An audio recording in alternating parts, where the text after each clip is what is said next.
Yoğurt bir hayvan olsa nesli tükenmekte olan hayvanlar arasında sayılırdı, biliyor musunuz? Bugün dünyada yoğurt dediğimiz şeyin çok büyük bir kısmı standart bakteri kültürleriyle endüstriyel şartlarda aynı kıvamda, aynı tatta, aynı raf ömrüyle üretiliyor. İçine kıvam arttırıcı maddeler konuluyor, katkı maddeleri ekleniyor. Bazen süt tozu, bazen stabilizatör, bazen jelatinimsi dokular. Emülgatör diyorlar. Oysa gerçek yoğurt, Türk yoğurdu bu kadar karmaşık bir şey değildir. Gerçek yoğurt için gereken hepi topu iki malzeme var: süt ve maya. Ama mesele malzemeler değil. Mesele bu malzeme listesi kadar basit de değil. Çünkü yoğurt biz Türkler için sıradan bir gıda değil. Yoğurt Türk mutfağının, Türk göçebe hayatının, Türk çerisinin, Türk çorbasının, Türk sofrasının ve hatta Türkçenin içinde yaşayan ulusal bir bellektir. Gel gör ki bugün Türkiye'de bile gerçek Türk yoğurdu bulmak neredeyse imkansız. Çocukluğumda 1970'lerde yoğurt hala sokak satıcıları tarafından satılırdı. Bunlar yoğurdu sırtlarından sarkıttıkları tavalarda satarlardı. Ellerinde çıngırak sokak sokak gezerler ve uzun uzun bağırırlardı. Çağırırdınız, şu kadar kilo derdiniz, elinde duvar ustalarının malasına benzer bir alet olurdu. Onunla yoğurdu hop diye keserdi, tartardı tam istediğiniz kiloda. Ne bir gram eksik, ne bir gram fazla. Kestiği o malayla yoğurdu tabağınıza bırakırdı. O yoğurt bugünkü market yoğurtlarına benzemezdi. Peynir gibi kıvamlı olurdu. Kaşığa değil, bıçağa gelirdi. İşte bugün o gerçek yoğurdu yapmaya çalışacağız. Tava yoğurdu. Sadece süt ve mayayla. Ama bu videoda sadece yoğurt yapmayacağız. Bir yandan yoğurdun neden Türk olduğunu konuşacağız. Bir yandan Türklerin göç yollarında, akınlarında, uzun yolculuklarında nasıl hayatta kaldıklarını konuşacağız. Ve bir yandan da bugün kaybettiğimiz bir şeyi kendi mutfağımızda yeniden nasıl canlandırabileceğimizi göstereceğiz. Yoğurdun Türk kültürüne ait olduğunu gösteren en güçlü delillerden biri kelimenin kendisidir. Yoğurt. Yoğurt kelimesi Türkçedir. Kökü yoğurmak fiiliyle ilişkilidir.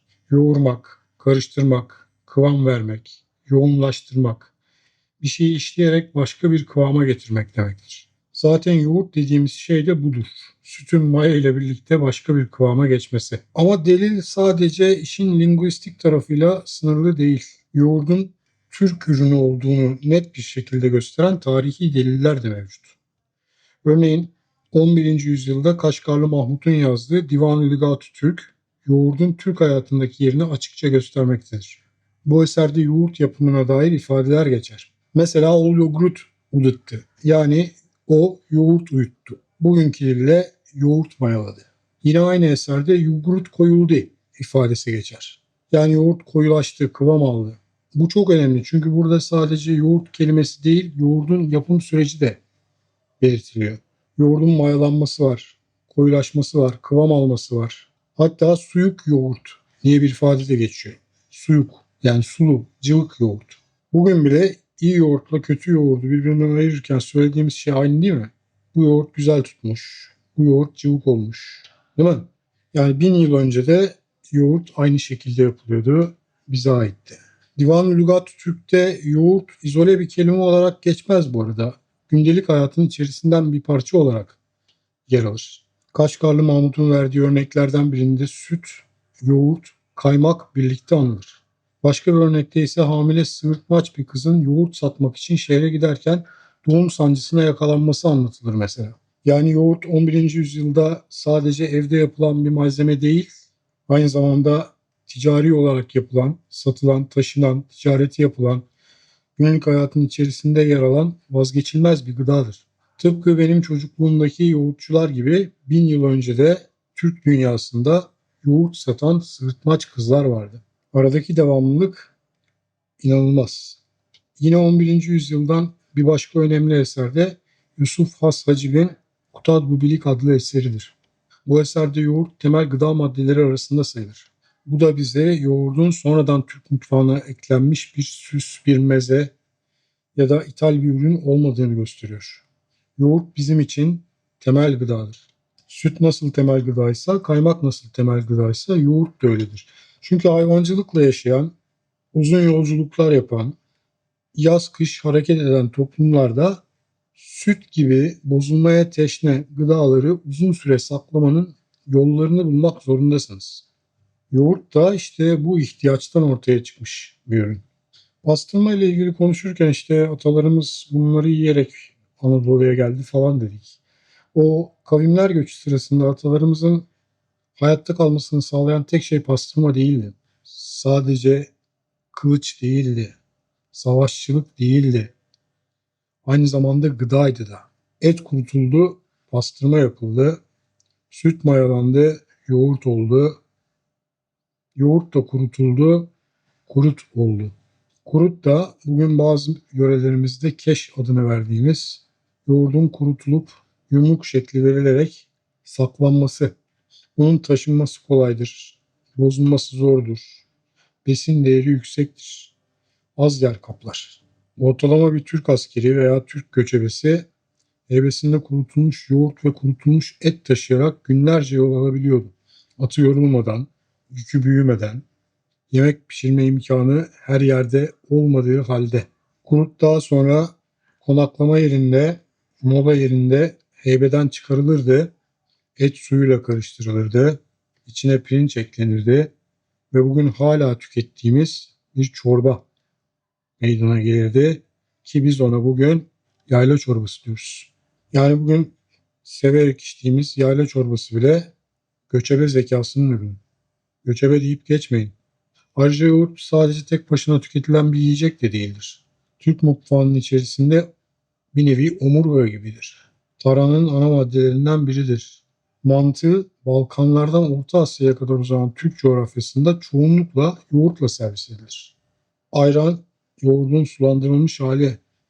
Cacık yoğurdun sebzeyle birleşmiş hali.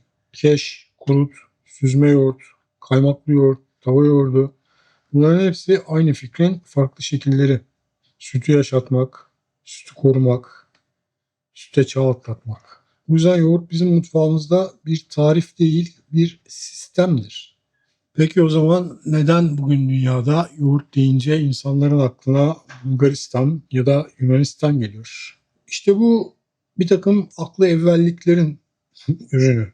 Kurnaz, köylü kurnazlığı sonucu.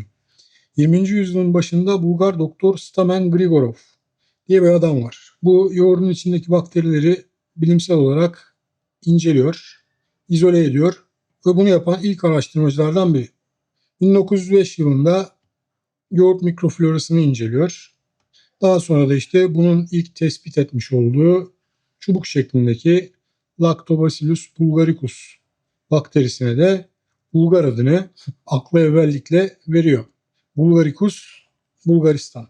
Bu keşif tabi bilim tarihi açısından önemli fakat bakterinin Bulgaristan'da ilk kez tanılanmış olması, bir Bulgar tarafından ilk kez tanılanmış olması ne bakteriyi Bulgar yapar ne de yoğurdu Bulgar yapar. Domatesin botanik sınıflandırmasını İtalya'da yapmış olsalar domates İtalyan mı olacaktı? En iyi domates İtalya'da yetişiyor ama domatesin ana vatanı İtalya değil. Hiçbir zaman da olmayacak. Aynı şekilde yoğurt bakterisinin modern mikrobiyolojide Bulgar adıyla anılması yoğurdun kültürel ve tarihi kökenini değiştirmez. Yoğurt kelimesi Türkçedir.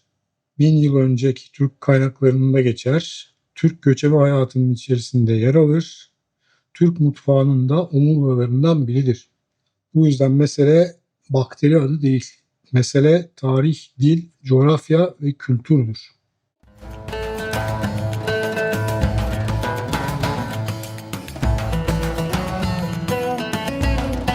Türkler Anadolu'ya sanıldığı gibi 11. yüzyılda gelmemiştir. Gazi Mustafa Kemal Atatürk'ün yazdırdığı ve liselerde tarih kitabı olarak okuttuğu Türk tarih tezi Anadolu'daki Türk varlığını binlerce yıl öncesine dayandırır. Bu sadece Türk tarihçilerin görüşleri olmayıp zamanının önde gelen Alman, Fransız, İngiliz tarihçileri tarafından da bu görüş desteklenmektedir. Ancak Mustafa Kemal Atatürk'ün vefatından sonra Amerika hüt deyince İsmet İnönü Türk tarih tezini bir kenara bırakmış, Fulbright ayağına Amerikalıların yazdırdığı tarih tezine geçmiştir. Bu yeni ve uydurma tarih bunları Türk olarak kabul etmez. Proto Türkleri yani ön Türkleri tanımaz. Böylelikle birdenbire Türklerin Anadolu'ya geldiği tarih 1071 oluvermiştir. Oysa 1071 Türklerin Anadolu'ya ilk geldiği tarih değil, son ve kesin olarak yerleştiği tarihtir. Bugün Anadolu'da hangi taşı kaldırsanız altından Türk tamgası çıkar. Fatih Sultan Mehmet'in de Gazi Mustafa Kemal Atatürk'ün de kazandıkları zaferlerden sonra Truva'nın intikamını aldık demeleri bu yüzdendir. Anadolu binlerce yıldır Türktür. Bugün Mezopotamya'da yapılan kazılarda binlerce yıl öncesine ait yoğurt ulaşmış çömlek kalıntıları bulunması da işte bu yüzdendir. Anadolu da tıpkı yoğurt gibi binlerce yıldır Türktür. Herhalde bu kadar tarih dersi yeter. Gelin yoğurdan öğrenelim. Gerçek yoğurt yapmak için önce süt doğru seçmeniz gerekiyor. Süt mutlaka homojenize edilmemiş olacak. Mesela ben videonun ilk çekiminde farkında olmadan homojenize süt kullanmışım. Kamera, ışık, ses vesaire derken o kadar uğraştıktan sonra sabah bir baktım ki yoğurt cıvık olmuş. Etiketi dikkatli okuyunca fark ettim ki süt Jersey sütü ama homojenize edilmiş Jersey sütü. Homojenize edilmemişini bulup tekrar çektim. Kıvamını tava yoğurdu yapmak istiyorsanız homojenize ve UHT pastörize sütten uzak durun. Bunlarla yoğurt olmuyor. Oluyor da Amerikan yoğurdu oluyor. Türk yoğurdu olmuyor. Doğru süt homojenize edilmemiş tam yağlı süttür. Tercihen Jersey sütüdür dedik. Bu da işte Jersey sütü. Daha yağlı, daha yoğun ve rengi biraz daha sarıya çalan bir süt. Homojenize edilmemiş olanını da bulduğunuzda yoğurt yarı hazır demektir. Bundan sonrası kısık ateş ve sabır. Sütü kaynatmamızın iki amacı var. Birincisi güvenlik ve temizlik. İkincisi ise kıvam. Süt kaynadıkça sütün bir kısmı buharlaşır. Sütün kuru maddesi yoğunlaşır. Protein, yağ ve laktoz oranı artar. Bu da daha kıvamlı bir yoğurt verir. Geleneksel yoğurdun kıvamında kap da önemlidir. Yoğurt eskiden ahşap tavalarda, sırsız toprak çömleklerde veya suyu bir miktar emebilen kaplarda yapılırdı. Bunun mantığı basit. Yoğurdun fazla suyu bir miktar çekilir veya süzülür. Kıvam daha yoğun olur. Üstte daha belirgin bir kaymak tabakası oluşur. Biz bugün yoğurdu cam kaplarda veya çelik tencerede yapıyor olsak da o eski tava yoğurdunun o peynir gibi kıvamı biraz da kullanılan kaptan kaynaklanıyordu. Gelelim mayalama aşamasına. Sütü ocaktan aldıktan sonra hafif ılınmasını bekliyoruz. Sonra bir miktar hafif ılınmış sütle yoğurt mayamızı açıyoruz. Süt ılınmaya devam ederken hazırladığımız bu sütlü mayayı da el altında tutuyoruz. Yoğurdun mayalanmasında doğru sıcaklık çok önemli. 42 ila 44 derece olması gerekiyor. Kaynar olmayacak ki mayacıklar ölmesin, soğuk olmayacak ki mayacıklar konforlu olsun, üreme düşünebilsinler. Amerikalı veya atanamamış Amerikalı high-tech bir arkadaşsanız termometre kullanabilirsiniz. Ama ben eski usul tercih ediyorum. Parmağı yoğurdun içinde 8 saniye tutabiliyorsan hazırdır. 1 sarı pipi, 2 sarı pipi, 3 sarı pipi, 8 sarı pipi ve sıcağı görüp üreme dürtüsüyle güdülenmiş maya karışımını süte ekliyoruz. Burada yaptığımız şey aslında çok basit ama çok derin. Canlı bir kültürü yeni süte aktarıyoruz. Al şimdi üre, buraları komple yoğurt yap diyoruz. Eski Türkçe'de bunun için kullanılan ifade çok güzel.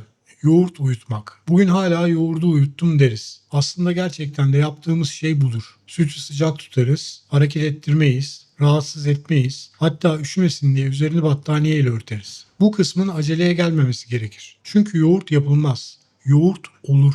Biz sadece ideal şartları hazırlarız. Ve işte sonuç. Sadece süt ve maya. Ömilgatör yok, stabilizatör yok, süt tozu yok, endüstriyel hile yok. Bu market rafındaki yoğurttan çok farklı bir şey. Bu daha ağır, daha yoğun, daha canlı, daha karakterli. Üstündeki kaymak sütün kendi yağı. Altındaki gövde mayalanmış sütün kendi kıvamı. Ve bence çocukluğumdaki tava yoğurduna en çok yaklaşan sonuç bu. Ama o kıvamı tam olarak yakalamak için son bir ipucu vereyim. Sırlanmamış çömlekte veya ahşap kapta mayalayamıyorsanız yoğurdun ucundan 1-2 porsiyon aldıktan sonra yoğurdu dolapta bir gün dinlendirin. O boşlukta biriken suyu kaptan alın, atmayın. Son derece besleyicidir o su. İçin, şifadır. Kalan yoğurt eskinin tava yoğurdu kıvamında olacaktır.